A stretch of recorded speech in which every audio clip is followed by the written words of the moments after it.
सलाम नमस्ते सत श्री अकाल, मैं हूं रजा और आप देख रहे हैं रजाग्राफी का वॉर अपडेट। सऊदी अरब में पहली बार इतिहास में ऐसा हुआ है कि रूस का युद्धपोत पहुंचा है। ऐसे में सऊदी अरब की जहां अमेरिका से नहीं बन रही है, वहीं सऊदी अरब ईरान और रशिया समेत दूसरे देशों के साथ मिल रहा है।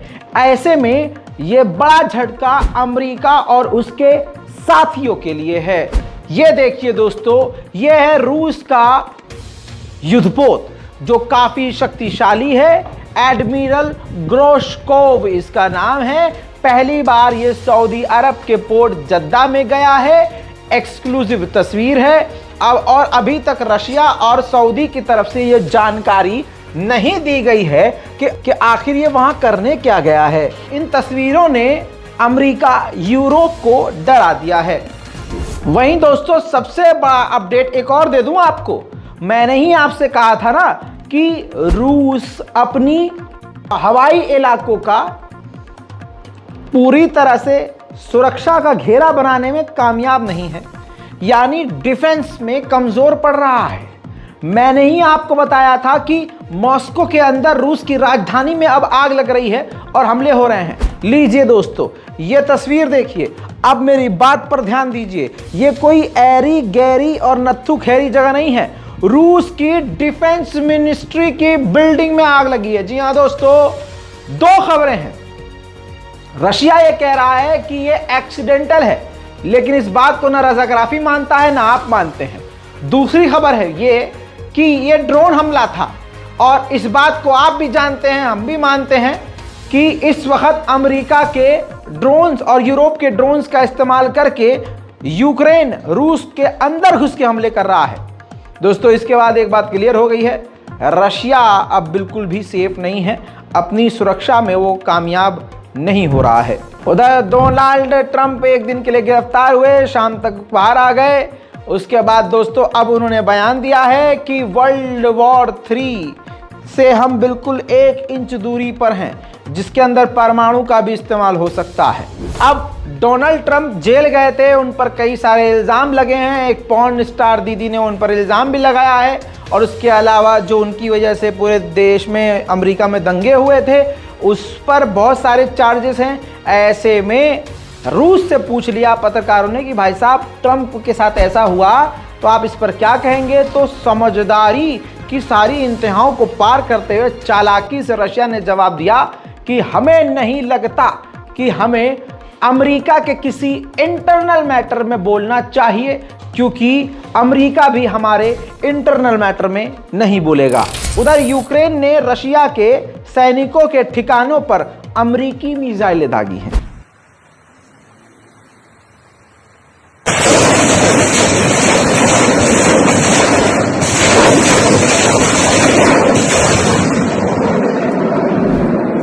उधर रशिया ने अजीब बयान दिया है, जिसका मजाक भी उड़ाया जा रहा है। रशिया ने कहा है कि जो फिनलैंड नेटो में शामिल हुआ है, इससे यूरोप की सिक्योरिटी को खतरा हो गया है।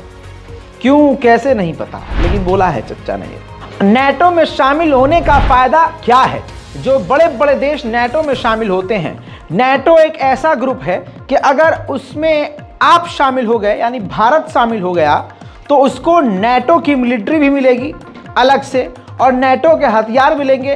नेटो उसको फाइटर जेट भी देगा एक्स्ट्रा, और डिफेंस सिस्टम भी देगा। इसी तरह से जब फिनलैंड को शामिल कर लिया गया, तो फिनलैंड से बोला गया कि भाई साहब, ये देखो नेटो के सारे डिफेंस सिस्टम हथियार हैं, आप इनमें से कोई भी हथियार और कोई भी डिफेंस सिस्टम चूज कर लो। वो एक डिफेंस सिस्टम आपको मिलेगा और उसको आपको इस्तेमाल करना होगा, और इसके लिए आपको कोई पैसा नहीं देना। ऐसे में राफेल नाम के डिफेंस सिस्टम को, जो फ्रांस का है, फिनलैंड ने चुना है अपनी सुरक्षा और एयर डिफेंस के लिए। वहीं जर्मनी ने चीन के खिलाफ बयान दे दिया है। चीन के खिलाफ बयान देते हुए जर्मनी ने कहा कि पूरा यूरोप जिस प्रकार से चाइना पर निर्भर है, ये खतरा है, हमें चाइना पर निर्भरता अपनी कम करनी होगी। उधर देखिए ताज़ा तस्वीरें। अपने पड़ोस के देश पोलैंड अचानक से ज़ेलेंस्की पहुंच गए। पोलैंड में ज़ेलेंस्की का स्वागत किसी महाराजा की तरह ही किया गया, सुपरस्टार की तरह किया गया। रेड कारपेट बिछाया गया, उनको वीवीआईपी ट्रीटमेंट दिया गया, और उनकी पत्नी भी उनके साथ मौजूद थी। इस दौरान आपको बता दूं, जबरदस्त स्वागत के बाद पोलैंड ने वादा किया है कि हर तरह से यूक्रेन को हथियार से, पैसे से मदद दी जाएगी। पोलैंड ने यह तक भी कह दिया कि हम अपने तमाम हथियार और सारे फाइटर जेट यूक्रेन को दे देंगे अगर हमें नाटो ने हरी झंडी दे दी। उधर दोस्तों, पोलैंड ने यूक्रेन के प्रेसिडेंट ज़ेलेंस्की को अवार्ड भी दिया है।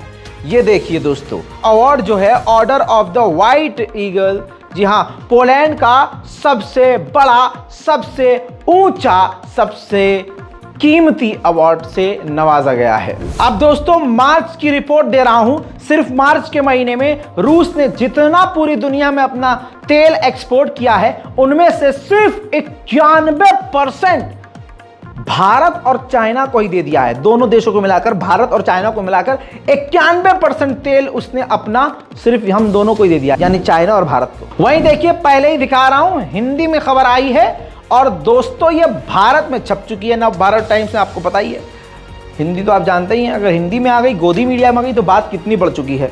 खबर यह है कि भारत बड़ी चालाकी खेल रहा है, और भारत नहीं, मोदी सरकार खेल खेल रही है। क्या कि रशिया से भारी मात्रा में तेल सस्ते दामों में ले रही है, और मोदी सरकार चोरी चुप्पे वही रूस का तेल यूरोप को बेच रही है। वाह वाह मोदी जी वाह। वहीं दोस्तों, रूस के द्वारा भारत को ज़िरकॉन मिसाइल की टेक्नोलॉजी मिल सकती है।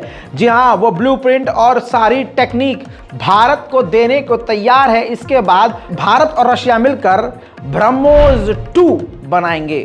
वहीं दोस्तों, भारत के नागरिकों के लिए, मजदूरों के लिए एक बड़ी खुशखबरी आपको बताऊं। भारत की सरकार और रूस की सरकार बात कर रही है कि भारत के लेबर समझते हैं, छोटा मोटा कोई भी काम करने वाले, जो ज़्यादा पढ़े लिखे भी नहीं होते, बिल्कुल भी अनपढ़ होते हैं, तब भी चल जाता है, ऐसे लोगों को रूस में नौकरी देने के लिए, क्योंकि रशिया में लेबर लेवल के लोगों की काफ़ी कमी हो रही है। चल चल चल चल गाड़ी स्टार्ट कर। यूएन में एक रेजोल्यूशन पास किया गया जिस पे वोटिंग करवाई गई कि रशिया वॉर में जो ह्यूमन राइट का जो उल्लंघन कर रहा है, इसकी जांच होनी चाहिए कि नहीं। तो इस पर देखिए रिजल्ट ये है, जिसमें सिर्फ 2 देशों ने बोला कि जांच नहीं होनी चाहिए। चाइना और इरिट्रिया ने बोला है कि नहीं होनी चाहिए जांच, और 28 देशों ने बोला है कि जांच होनी चाहिए। 17 देश एब्सेंट रहे हैं, जिसमें अल्जीरिया एब्सेंट रहा है, बांग्लादेश खामोश रहा है, बोलिविया खामोश रहा है, इसके अलावा कई देश हैं, क्यूबा है, हमारा भारत भी खामोश रहा है, कजाकिस्तान, किर्गिस्तान भी खामोश रहा है, पाकिस्तान भी चुप रहा है, उसने वोट ही नहीं दिया है, Senegal, south Africa, Sudan, Uzbekistan, Vietnam, ये सब गायब रहे हैं, एब्सेंट रहे हैं।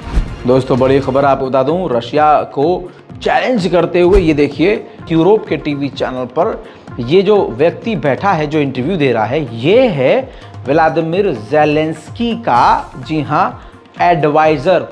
उन्होंने बोला है कि 4 से 6 महीने में हम क्रीमिया पर पूरी तरह से कब्जा कर लेंगे और 6 महीने बाद हम क्रीमिया में मौजूद होंगे। वहीं एक यूक्रेन का सैनिक मैदान जंग में बाल बाल बच गया। वो तस्वीर मैं आपको दिखाने वाला हूं, आपकी स्क्रीन पर देखिए। ये देखिए यूक्रेन का सैनिक, ये देखिए बच गया। ये देखिए दोस्तों, कैसे ये वीडियो यूक्रेन के सैनिक बना रहे थे और बाहर रूस की एक मिसाइल आकर ज़मीन में धंसी, हल्का सा धुआं उठा, लेकिन वो मिसाइल सस्ती साबित हुई और फटी नहीं। वहीं दोस्तों, अब ऐसी तस्वीर सामने आ रही है कि जिसमें हंसी भी निकल रही है और यार समझ में नहीं आ रहा कि कहे तो आदमी क्या कहे। ये तस्वीर देखिए, खूबसूरत जो अपार्टमेंट आपको दिख रहा है, ये मारियोपोल का है, यूक्रेन का। इसको रूस ने खंडर कर दिया था, तबाह कर दिया था। फिर उसके बाद ये खूबसूरत अपार्टमेंट बनाए हैं, और उसके बाद जिन जिन के घर बर्बाद हुए हैं इस जंग में, यूक्रेन के लोगों के, उनको रूस के सैनिकों ने चाबियाँ बांटी हैं। जी हाँ, मतलब पूरे मकान, अपार्टमेंट, फ्लैट दे दिए हैं। बताइए, तो ये यूक्रेन के लोगों को लुभाने का रूस काम कर रहा है और मारियोपोल के यूक्रेनी लोगों को कन्वर्ट कर रहा है रूस में, यहाँ यानी उनको रूसी नागरिकता दे रहा है।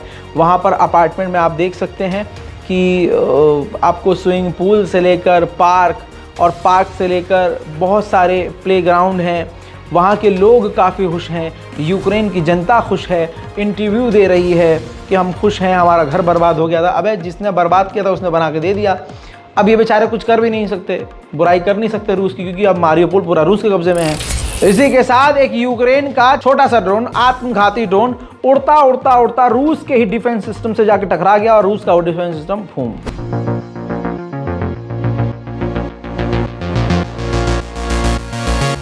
अब दोस्तों विदेश से जो रूस के लिए लड़ने के लिए पहुंचे हैं रूस, उनको रशिया ड्रोन उड़ाने की ट्रेनिंग दे रहा है। Что сейчас происходило? Обратили внимание, видите расстояние как поменялось? Было 600 метров.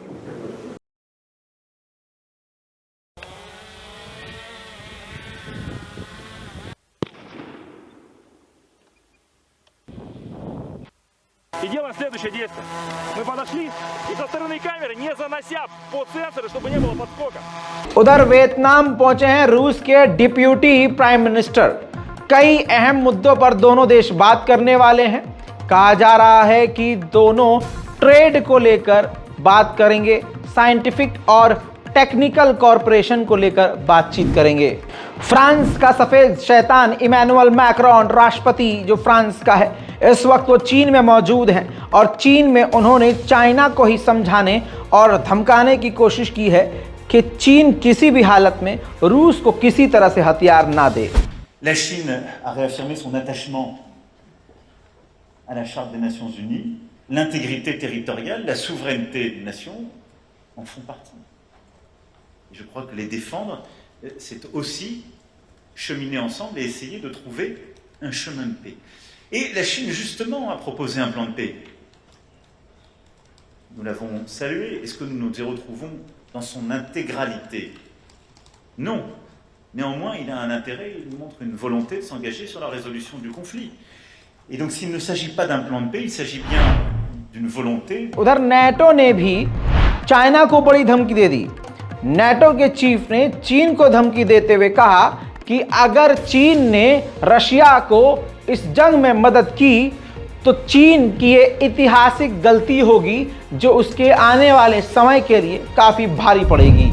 उधर यूरोपीय यूनियन ने कहा है कि चाइना की मॉरल ड्यूटी है किसी भी हाल में ये जंग को खत्म करवाए। वहीं दोस्तों व्लादिमीर पुतिन ने अमेरिका के एम्बेसडर के सामने ही कह दिया कि 2014 में यूक्रेन में जो रिवॉल्यूशन आया था उसको जो है सपोर्ट अमेरिका ने किया था, जिसकी वजह से आज ये सब कुछ हो रहा है और हमें लड़ना पड़ रहा है। उधर दोस्तों फॉर्मर पोलिश आर्मी के कमांडर ने बड़ी बात कही है कि यूक्रेन जो है रशिया पर बड़े हमले करने के लिए तैयार नहीं है, क्योंकि रशिया के खिलाफ यूक्रेन के पास हथियार ज़्यादा नहीं है।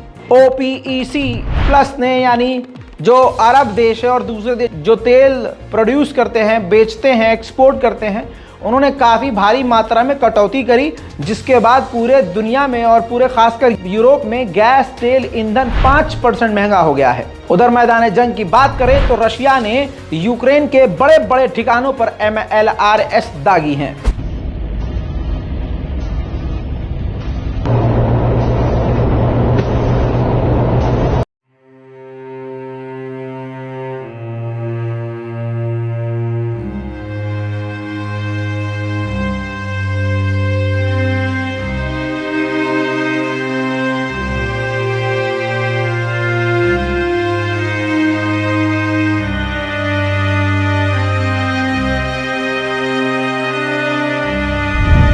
बेलारूस में उधर रूस ने अपना परमाणु हथियार तैनात कर दिया है और बेलारूस को इस बात का एहसास हो चुका है कि अब वो भी खतरे के निशान पर है। ऐसे में 3 दिन की मिलिट्री ड्रिल अब खुद भी बेलारूस ने शुरू कर दी है। इसीलिए कहता हूं रिपोर्ट को पूरा देखा करिए। अब देखिए कितनी बड़ी ब्रेकिंग न्यूज़ दे रहा हूं। अमेरिका और रशिया बिल्कुल जंग के मुहाने पर आ चुके हैं। ये कोई अखबार नहीं कह रहा है, कोई एक्सपर्ट नहीं कह रहा है, रूस के विदेश मंत्री सरगेई लावरोव ने यह बात कही है। Сегодня ваш заместитель сказал, что мы находимся фактически в состоянии горячей фазы войны с США. И при этом сегодня здесь вот американский посол вручает верительную грамоту. Как это все соотносится? Мы действительно находимся в горячей фазе войны, потому что воюют украинские нацисты американским оружием прежде всего. И американская администрация каждый раз грозится все более и более дальнобойные, смертоносные системы поставлять. Но отношения, я считаю, нужно поддерживать. आखिर व्लादिमीर पुतिन ने माना है कि हमारे देश के अंदर टेररिस्ट अटैक हो रहे हैं और वो कामयाबी से हो रहे हैं। वजह है जो वेस्टर्न देशों के जो जासूस हैं वो रूस में मौजूद हैं और वो ये सारा काम कर रहे हैं। उधर नाटो ने यूक्रेन के सामने शर्त रख दी है नाटो में शामिल होने के लिए। नाटो के चीफ ने कहा कि यूक्रेन नाटो में तभी शामिल होगा जब वो ये जंग जीतेगा। Not changed. But we know that there are at least two things we need to address to make that possible. One is that we need to ensure that Ukraine prevails as a sovereign independent nation. Of course, any meaningful discussion about Ukraine as a member of the alliance has to be based on that Ukraine is a democratic, independent nation in Europe. And that's exactly what is now challenged or threatened by the brutal Russian invasion. So the first step. Russia ने बताया है कि Zaporizhzhia के इलाके में जहां Europe का सबसे बड़ा न्यूक्लियर पावर प्लांट है वहां पर एक पोलैंड के ड्रोन ने हमला किया। अब ये दुनिया देख ले कि कौन खराब नियत का है और कौन इस दुनिया को खतरे में डाल रहा है। इसके अलावा शाम होते ही यूक्रेन ने रूस पर कई मिसाइलें दाग दी।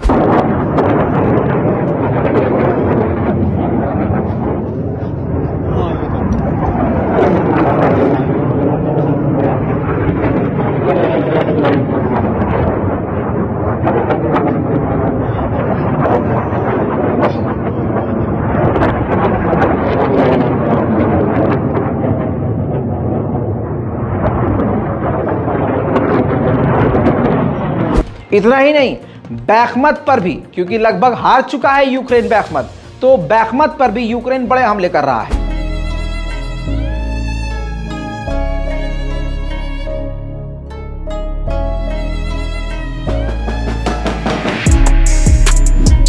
दोस्तों उधर वैगनर ग्रुप के हेड देखिए उस इलाके में यूक्रेन के पहुंचे हैं जिस इलाके में रूस की तरफ से लड़ने के लिए नए सैनिक आए हैं।